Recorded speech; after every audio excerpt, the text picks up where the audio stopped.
Tailoring your clothes is easy, but there are two things that you have to check before you turn on your sewing machine, and no, they're not optional. I'm SD, and if you're new, I show guys like you how to tailor their own clothes at home, so if that sounds like your jam, be sure to click that subscribe button down below.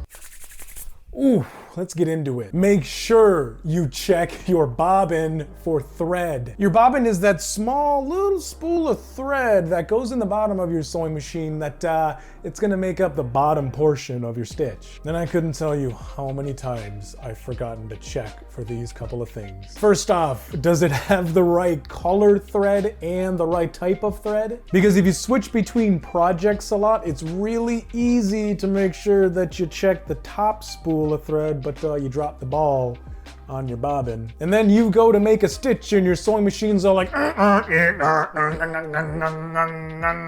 You think that I'm kidding or exaggerating. That's exactly what ends up happening. When I say to check to make sure that the type of thread is correct, I don't mean that they're both polyester, so you're good to go. Make sure that it's the same spool and the same brand of thread. Because what I've done in the past and what you might do is you'll combine two different brands of black thread together thinking, well, whatever, they're both polyester, no biggie. But there might be slight differences between companies in the manufacturing process, which is going to affect the diameter and the thickness of the thread, and you're not gonna know, you are not going to know until you put them together, or at least try to put them together. Next thing I know, I'm beating my head against a wall because my machine won't stitch. Your needle. When was the last time you changed your needle? Sewing machine needles are one of those things that you never think about because you think that because it's in there and it's just kind of doing its thing, like it's good forever, right? No, they don't last forever. You need to change your needle way more frequently than you think. And a general rule of thumb that people like to say as far as information goes is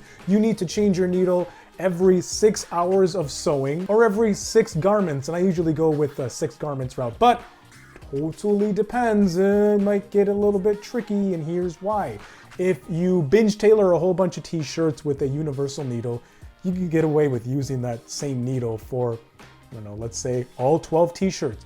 Not a problem at all. But once you start traveling into thicker materials that a universal needle can still handle, let's say you want to alter a pair of chinos or a pair of chino shorts, you can still use your universal needle for that, but since the material is a little bit thicker, you're gonna wanna change your needle a bit more frequently. And what can be difficult to keep track of and maintain is, okay, I went on a tailoring binge, I don't know, 2, 3, 4 weeks ago.